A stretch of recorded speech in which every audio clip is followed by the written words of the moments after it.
Thank you very much, Neil, and thanks also for organizing this session. I'm going to talk about Tesserae program developed by Neil Coffey and his team at the University of Buffalo. Intertextuality is one of the dominant modes of composition in Latin poetry. Even beginning students can see that later poets consistently reuse and vary the words, images, figures, narratives, and themes of earlier poets. Text reuse, the repetition of an earlier text's words by a later text, is one important aspect of intertextual composition. While it is only one part of the full picture of intertextuality, it creates a significant link to the tradition. The audience can hear, or the reader can read, the words of an earlier text echoed and slightly varied in a new work. The philological commentary on a book of epic has been the standard means of collating and interpreting large numbers of instances of text reuse. We can now automate some of the work involved in collating and begin thereby to study larger patterns in reuse across a genre. Tesserae searches for matching two lemma phrases in a corpus of over 300 Greek, Latin, and English texts. It scores matches on a 1 to 10 scale by applying an algorithm that accounts for phrase density, the distance between words in parallel contexts, and word frequency in the source and target texts.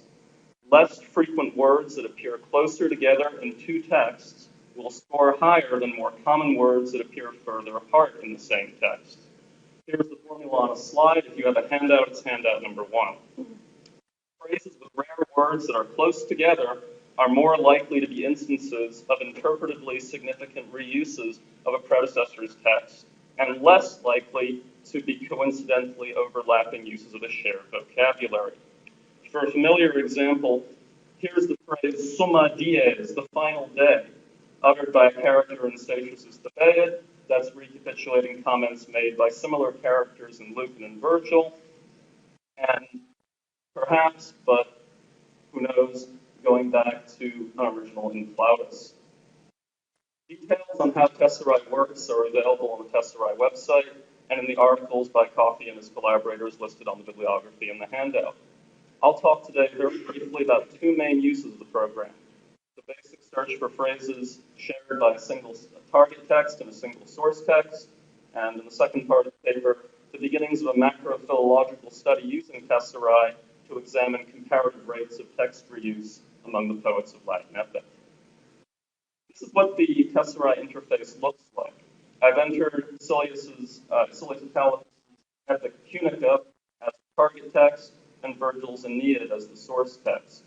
An important parameter is the number of words that intervene between the matched words in the source and target text. Setting this figure too high will make the program retrieve hits of relatively low interest for readers. Two words that occur 10 or 20 words apart in different sentences or grammatical constructions are not likely to be interpretively meaningful instances of reuse. They are more likely simply to represent the inevitable matchups that occur when two authors draw from a common vocabulary. So one of the first things that a macrophilological approach needs to do is set a sweet spot between word distance so you get meaningful results but still get a statistically large enough group. This demonstration Tesserae search produces high-quality interpretable data. Matched lemmata have been highlighted in red over on the right. High-scoring hits include many phrases that signal interpretively meaningful instances of reuse. The phrases signal a distinctive language that is unlikely to occur simply through the use of a common vocabulary.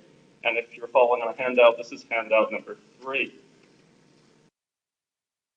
Virgil's Aeneid is the most fundamental intertext for Silius Punica. The relationship between these two texts has been the most carefully studied throughout the commentary tradition. Yet Tesserae can quickly add to our store of instances of textual reuse of Virgil in Silius's Punica. Here is an example not found in the standard commentaries. These are the sole instances in Latin literature where the lemmata fel and venetum, words that both mean poison, occur in close proximity. Silius adapted a clausula from Virgil that other poets neglected and adapted it to a broadly similar context. Virgil compares the speed of the Vera as she descends to incapacitate Turnus to the speed of the Parthian bowman's arrows. Silius associates poison on those arrows, with the poison spread by his fury as she leads the unfortunate people of Sinope to destruction. The fury of the Punica accordingly takes on additional association with the hero of the Aeneid. A hit like this suggests the power of Tesserae as a tool of discovery. That two words for poison occur in close proximity does not immediately strike readers as distinctive until the program suggests that they follow up. The shared phrase gathers significance when combined with two other pieces of evidence: the uniqueness of the phrasing and the conceptual connection between the two passages. For the student of Latin textuality, Tesserae is an unparalleled tool of discovery.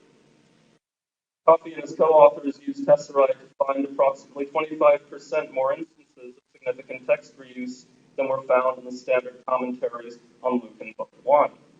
Tesserae can also put a control, however, on the intertextuality scholar's irrational exuberance by reporting on the frequency of text reuse across an entire genre.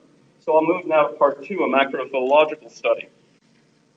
My co-authors, Kyle Gervais of the University of Otago, Wade Lynn of the Ohio University Mathematics Department, and I ran a series of Tesserae searches pairing every available Latin epic from the 1st century BC De Rerum Natura to the 6th century AD epic Johannes of Carippus. Here are the texts we used. They're on item 5 of your handout. Tesserae generates a series of scores for each comparison between a target text and a predecessor source text. So here's an example of what happens when we run Ovid against Virgil, for example. We aggregated the number of highest scoring hits, that is, scores of 7, 8, 9, and 10, to determine each text rate of interpretively significant text reuse. Text reuse results were then scaled, weighted, and normalized. Wayland developed a formula, given in item 6 of your handout, which accounts for 95.7%, 2 sigmas, of total variability in all 7 to 10 hits across the genre. We then normalize the result, because these epic texts vary considerably in length. Statistics Aeneid is only 1,000 lines long or so. Ovid's Metamorphoses is 12,000 lines. Our assumption is that there is more opportunity for text reuse in a longer text. And so the interesting result is the proportionate rate of text reuse, not the total rate. So, after all this normalization, we can derive an average rate of text reuse for the genre of Latin epic. The average author pair in this genre scores 5.1 on this normalized and weighted scale. Now, here's a crucial point. This is not the absolute measure of text reuse. It is a relative rate of one author pair, say, Virgil, to another, say, Statius and Ovid. Here, a stock market analogy might help us understand. This number doesn't tell you the price of a stock in a given stock in an index, but rather the difference in its performance from the performance of the index as a whole. Thus, for example, the reuse rate of Lucretius's De Rerum Natura and Silius's Punica is right at that average of 5.1. This could be imagined as a baseline for comparison of every other author pair. Author pairs that score significantly higher, such as the ones at the top of this slide or the top of handout 8, are more likely to reflect a large-scale investment in text reuse. This can be contrasted with those at the bottom of the scale. Their low rates are more likely to reflect a lack of investment in text reuse, perhaps because they are writing in a different subgenre, such as Christian epic. So, if we go back to the highest ranking scores, these tell a reassuringly familiar story to readers of Roman epic. The works most intently focused on Virgil's language are those by the Flavian poets of the 1st century, and they receive the highest correlation scores in this study. And Silius's reuse of Virgil's text is the highest in the group, as any reader of Silius might have expected. Whereas the Christian poets of late antiquity, such as Juvencus and Carippus, may not have had ready access to or interest in the text of Statius. They also use a far simpler vocabulary and a totally different subject matter. We would therefore expect them to receive the lowest scores. Studying text reuse does not give the full complex picture of intertextuality in the Latin literary tradition.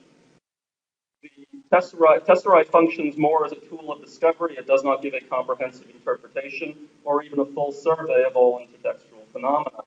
Nevertheless, automated search, can discover more instances of text reuse than human reading, or human-initiated searches of individual words. Tesserae should accordingly represent a new baseline, a tool as fundamental to the philologist as the Packard Humanities Latin Literature Database or the Thesaurus Linguae Latinae. What I hope to have demonstrated in this very brief introduction is that it can serve both the close reader, the traditional philological commentator examining the use of a single phrase, as well as the distant reader trying to discern patterns across the entire genre. Thank you very much.